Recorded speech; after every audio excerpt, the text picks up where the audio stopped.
La Bible dit que par manque de conseillers, on s'égare. Par manque de conseillers, on se paie. Mais il faut comprendre aussi que quand nous refusons les conseils, plus tard, des situations difficiles, des erreurs, des problèmes viendront nous conseiller. Donc si aujourd'hui, nous refusons d'entendre raison, de nous tenir au pied de certaines personnes avisées pour recevoir les conseils sur le mariage, si nous refusons de les appliquer, tôt ou tard, nous serons éduqués. Donc d'une manière ou d'une autre, nous serons conseillés. Mais je préfère qu'on reçoive les conseils, parce que quand les problèmes viennent pour nous conseiller, souvent c'est avec l'âme, c'est avec douleur. Ce matin, pour la circonstance, je veux nous parler des 3 R du mariage. R comme ro. Le premier R, nous parlerons de la rencontre. Le deuxième, la réalité. Et le troisième, la réaction. Donc dans tout mariage, il y a ces 3 étapes-là. Que tu le veuilles ou non, tu les connaîtras. Nous qui sommes mariés, nous l'avons déjà expérimenté. Et je peux dire, nous l'expérimentons. Parce que tant qu'on n'est pas encore mort, on vit le mariage. Et le mariage a ses réalités. Commençons par le premier, qui est la rencontre. Vous savez, dans la vie, nous opérons des choix en fonction de nos projets, en fonction des objectifs que nous voulons atteindre. Nous opérons des choix en fonction de la destination que nous voulons atteindre. Donc, lorsque nous parlons de la rencontre, nous parlons de faire le bon choix. Parce que pour réussir son mariage, il faut commencer par faire le bon choix. La Bible dit que la fin d'une chose vaut mieux que son commencement, mais il ne faudrait pas ignorer aussi que le commencement détermine aussi la fin. Beaucoup aujourd'hui ont échoué dans leur vie de couple, dans leur mariage, parce que la base a été faussée, le choix. La Bible dit il n'est pas bon que l'homme soit seul. Il dit je lui ferai une aide semblable. Mais est-ce que vous savez qu'il est bon que certains restent seuls? Il y en a là. Il est bon, très bon qu'il reste seul. Parce que vous savez, dans la vie, mieux vaut ne pas être accompagné que d'être très mal accompagné. Il y en a là, eux, ils sont faits pas pour prendre une femme pour mettre à la maison. Le mariage a ses réalités. Il faudrait qu'on en parle parce qu'aujourd'hui, le taux de divorce bat le record. Quand vous allez au tribunal, ceux qui divorcent, ils sont trop nombreux. Alors que c'est les mêmes là, un jour, certainement un samedi, ils ont réuni les parents. Ils ont déplacé les parents, souvent même du village. On avait des occupations. On dit non, laissez vos occupations. Nous, on veut se marier. Venez nous accompagner. Venez nous supporter. Il y en a qui devraient voyager. Ils ont reporté, rejeté le voyage. Et ils sont venus au mariage. Après 1 mois, 2 mois, 3 mois, 1 an, on vient, on n'a qu'à divorcer. Qu'est-ce qui n'a pas marché? Donc les conseils que nous donnons, c'est pour vous donner d'éviter la catastrophe.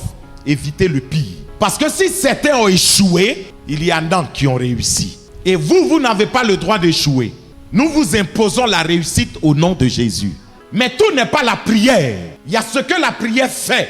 Mais il y a ce que nos choix, nos décisions, notre caractère feront pour la réussite du mariage. Donc la rencontre est très importante. Parce que tous les hommes ne sont pas mariables. Toutes les femmes aussi ne sont pas mariables. Il y en a, il faut les laisser là où ils sont. Qu'ils se débrouillent comme ça. Et qu'ils meurent comme ça. Hommes comme femmes. Parce que vous savez, la vie est difficile. Et si nous faisons le mauvais choix, nous compliquons davantage la vie difficile. Quand on se marie, c'est pour être heureux. Et c'est ensemble qu'on crée le bonheur. Le bon choix. Si vous faites le mauvais choix, vous risquez d'avoir une vie amère pour la fin des temps. Des personnes ont commencé bien. Mais parce qu'elles ont fait le mauvais choix, aujourd'hui, il y en a même qui ont perdu le salut à cause d'un mauvais mariage. C'est pas parce que tu sens que ton âge avance que tu dois te marier. C'est pas parce que tu sens que dans la maison là, tu es l'aîné. Et puis toutes les petites sœurs là, elles se sont déjà mariées. Et la honte est sur la grande sœur, donc je dois me marier. On se marie parce qu'on a trouvé l'âme sœur. L'âme sœur c'est qui? C'est la personne compatible à vous. C'est pourquoi il dit on ne se marie pas sur Internet. Les femmes qui aiment se marier sur Internet. Internet là, vous verrez seulement le visage. Mais quelque chose vous sera caché. Le caractère, le comportement. On fait le choix en fonction de nos projets. En fonction de la vision que nous avons. Si tu n'as pas la même vision que ton partenaire, Vous savez, vision dans vision, ça donne division. C'est quoi généralement, quand vous allez arriver à la maison, vous voyez, visage de monsieur est au nord, visage de madame est au sud. Jamais de joie. Il n'y a pas de moment de complicité, des moments de gaieté. Quand l'homme va vers la femme, c'est pour faire enfant. Dans la maison, là, il ne sait pas quand l'heure pour faire enfant est arrivée. Ça va. Ça va. Je lui ai dit là, c'est une seule journée. Mais une fois que c'est fini là, le visage du monsieur Paul Nord, visage de la femme Paul Sud. C'est pas ça le mariage. Il n'y a pas d'entente, il n'y a pas de communication, il n'y a pas de complicité. Alors que la Bible dit, l'homme quittera son père et sa mère, s'attachera à sa femme et les deux formeront une seule chair. Dieu, c'est le meilleur mathématicien. C'est lui qui fait 1 plus 1 est égal à 1. C'est ça le mariage. C'est pourquoi quand vous venez nous dire je veux me marier, on vous pose la question. Tu as bien prié, mais est-ce que tu as prié les yeux ouverts? On prie les yeux ouverts. Ça dit tu pries, Seigneur, c'est elle que je veux. Seigneur, c'est elle que je veux. Seigneur, mon cœur bat pour elle. Seigneur, sans elle, je ne respire plus. Et quand au début les gens veulent mentir, là, c'est comme ça. Tu es le souffle de ma vie. Ma respiration est contrôlée. Sans toi, ma vie n'a pas de sens. Si tu me dis non, je me tue parce que je ne sais pas pourquoi je dois vivre encore. Il est en train de mentir comme ça. C'est les mêmes là qui ont dit ça et puis aujourd'hui au tribunal, quand ils arrivent devant le juge. Monsieur le juge, c'est parce que vous ne le connaissez pas. Je veux divorcer parce que lui-même là même, c'est le conseiller de Satan. Il est plus mauvais que le diable. Or, c'est les mêmes là au début, bébé you, bébé chou. Donc quand nous rencontrons la personne idéale, notre vie prend un tournant heureux. Souvent quand on veut faire notre choix, on a nos critères. C'est bon d'avoir ces critères. Mais pour nous qui sommes enfants de Dieu, je laisse de côté mes critères et je cherche une personne qui ressemble à Christ. Imagine si ton époux ressemble à Christ.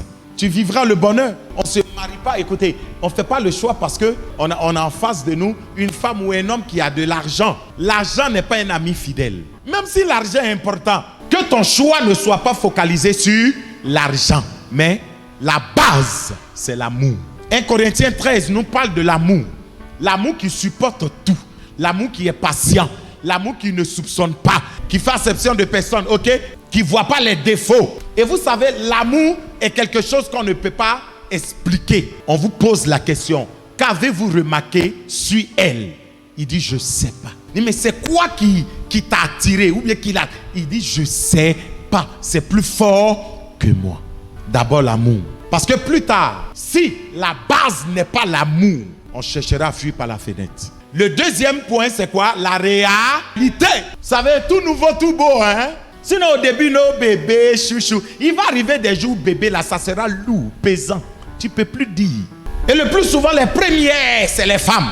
Juste après un mois, qui veut retourner chez ses parents? Si ce n'était pas arrivé, c'est que ton mariage n'a pas encore été chic. 1 mois, 2 mois. Tu entends? Je suis fatigué de toi. Hé, affaire où on vient de commencer là. Je vais aller chez ma maman.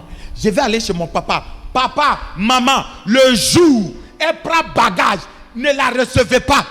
Accueillez-la à l'entrée. N'ouvrez pas la porte. Ne les recevez pas. Chassez-les. Aujourd'hui, là, vous étiez occupés. Ils vous ont déplacés. Chassez-les. Allez vous entendre. On dit, asseyons-nous et discutons. C'est parce que souvent, les parents les encouragent. C'est pourquoi ils retournent. Donc, la réalité là, c'est-à-dire vous allez découvrir des choses. Tu dis, oui, je ne t'ai jamais connu comme ça. Oui, tu ne peux pas la connaître. C'est maintenant que tu vas la connaître. La Bible dit dans le livre de Genèse 29, comme Laban connaissait la valeur de Rachel, il dit, tu travailleras pendant 7 ans pour avoir Rachel. Ce n'est pas les amours babisoto aujourd'hui là. Amour d'internet, amour coup de foot, où on se croise dans le bus. Waouh, j'ai été ébloui par toi. 1 semaine après, dot. 1 mois après, on est mariés. Mais 2e mois, tu vas revenir à la maison un sachet bleu. Donc pour avoir Rachel, il fera quoi? Travailler pendant 7 ans. Mais comme Jacob aime Rachel, vous savez l'amour.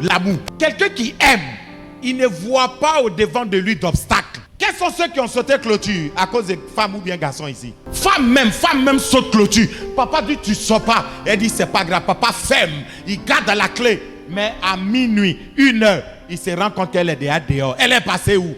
Elle a sauté clôture. Il y en a, on devrait les envoyer en Europe. Elle dit je ne vais pas je ne vais pas. On dit, pourquoi? Dit, j'ai terminé mes études ici. En fait, ce n'est pas études là qu'elle veut terminer ici. Mais là-bas, on enseigne mieux qu'ici. Ces garçons-là, quand on aime, tout devient possible. Jacob travaille pendant 7 ans. Et vous allez voir que Jacob a fait lune de miel. Il n'a pas su. C'est au petit matin. Il s'est rendu compte que ce n'était pas Rachel, mais c'était plutôt Léa, la grande sœur de Rachel. Matin, il s'élève et puis il dit à son oncle là-bas, il dit, mais tu t'es joué de moi?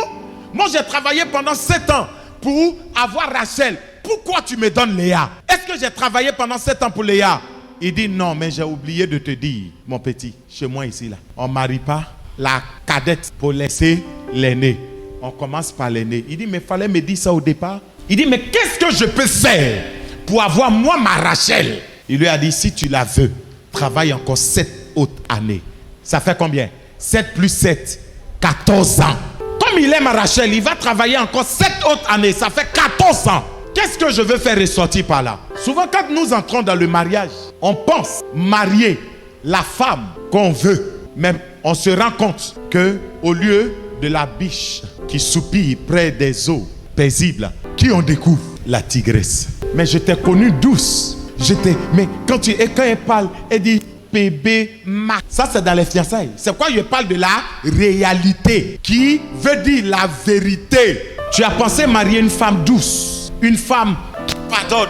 Mais après 1 mois, 1 an, 6 mois, tu te rends compte que douceur là, c'était pour entrer dans le mariage.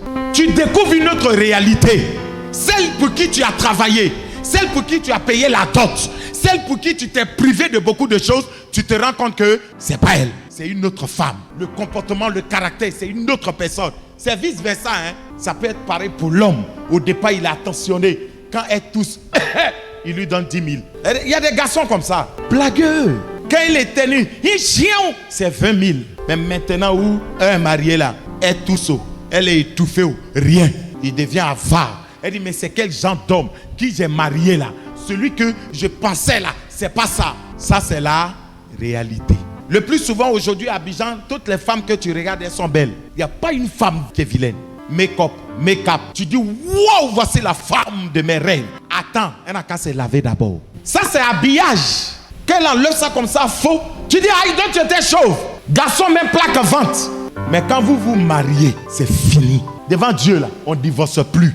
C'est pourquoi, aujourd'hui, vous qui n'êtes pas encore mariés, dites Alléluia, gloire à Dieu. On n'est pas encore liés. Mais quand tu es marié, là, on ne divorce plus. Même si les hommes trouvent un raccourci, on ne divorce pas. Donc, ça veut dire quoi? Quand vous allez entrer dans le mariage, vous allez vous découvrir. Tu sauras réellement qui elle est. Elle aussi, elle saura qui tu es. Mais quand vous allez voir vos défauts, ça, c'est la vérité, là. Qu'est-ce qu'on doit faire? Dernier point. Si tu découvres, au lieu qu'elle soit douce, tu découvres une tigresse. Après 2 mois, elle t'a balafré même avec ses ongles là. Quand elle te griffe, elle te gratte, qu'est-ce que tu dois faire? Il ne doit pas fuir, mais il doit plutôt là, chérie. Là, il est dans la réalité. Il n'est plus dans mirage. Il n'est plus dans songe. Il n'est plus en rêve. Il est dans la réalité. Son vrai comportement là, ça est là maintenant. Oh, ils sont unis pour le bonheur et pour le pire. Pourquoi on aime bonheur et puis pire là on fuit? Ça fait que ça crée le désordre aujourd'hui dans la société. Nous avons des enfants en crise. La majeure partie, prenez les enfants qui ont des problèmes dans la société. Mais demandez, vous allez voir que c'est souvent dû à la séparation des parents. Donc avant de se séparer, avant de divorcer, pensons à nos enfants. Qui nous a obligés de nous marier? Donc dans la réalité, tout ce qu'on découvre là, on ne doit pas fuir, mais on doit travailler encore. Comme Jacob a travaillé pendant 14 ans pour avoir la femme qu'il voulait. Souvent, il manque la tolérance dans le couple, la communication. Tout ce que vous allez découvrir de négatif, ne fuyez pas, n'abandonnez pas. Travaillez sur l'autre afin de l'amener à être ce que vous voulez. On pardonne, on se tolère, mais on prie le Seigneur pour que la personne change parce qu'on est déjà liés. Il y a trop de foyers boiteux aujourd'hui et ils veulent soutenir ça. Par quoi? Par l'adultère. Trop de foyers boiteux, de mésententes. Aujourd'hui, on dit je ne pardonne pas. Ce qu'il m'a fait là, depuis 1912 là. Hey, je ne peux pas pardonner. Il est mauvais. Je dis, dit, si je reste là, il va me tuer. Non, il t'a pas encore tué, reste. On va prier, tu vas pas mourir. Donc quand tu découvres qui est l'autre, travaille là-dessus. Non, je veux divorcer parce qu'elle ne s'est pas préparée. Aïe, à quoi elle ne s'est pas préparée, on divorce. Vous avez les passes, chaque fois vous êtes sur Facebook, Twitter, pour vous affairer là. Apprenez la cuisine là-bas. Jacob a travaillé pendant 14 ans pour avoir la femme qu'il veut. C'est pas du jour au lendemain. Dans l'année, la femme fait au moins 1 mois de folie. Souvent les femmes même elles savent pas totaliser. Vous allez voir. Quand ça vient, on fait quoi? Il faut supporter. L'amour, ça se vit, ça se démontre. Peut-être que lui n'est pas tendre chose, mais il exprime autrement son amour. Toi, tu n'es pas comme le voisin. Hein? Regarde le voisin. La fois dernière là, quand il est venu, sa femme est venue l'accueillir à l'entrée. Il a soulevé sa femme. Mais quand toi-même tu regardes ta femme, chose là, il peut te soulever. L'anniversaire là, il a offert une voiture.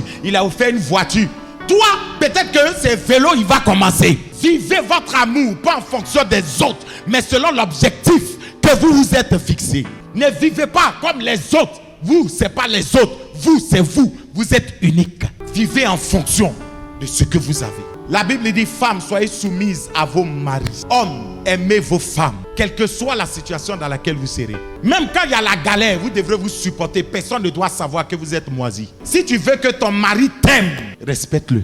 Maintenant, si toi tu veux qu'elle te soit soumise, aime-la. Quand un homme aime une femme, elle peut décrocher la lune même pour lui donner. Elle se sent tellement valorisée, tellement aimée.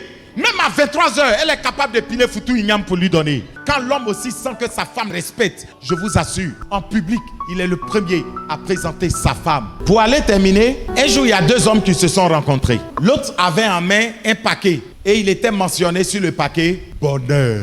Et l'autre lui a dit « Mais mon gars, où tu as trouvé ça? Moi, je cherche ça depuis longtemps ». Et son ami lui a dit « Non, je n'ai pas acheté ça quelque part. Je n'ai pas ramassé ça quelque part. Mais j'ai créé ça. Créez le bonheur dans votre couple. » On ne vous a pas envoyé, c'est vous-même, vous êtes levé un matin. On veut se marier. Mettez tous les moyens, les atouts de votre côté pour réussir. Parce qu'on peut aussi réussir le mariage. Il n'y a pas seulement que des désordres, mais il y a aussi du bonheur.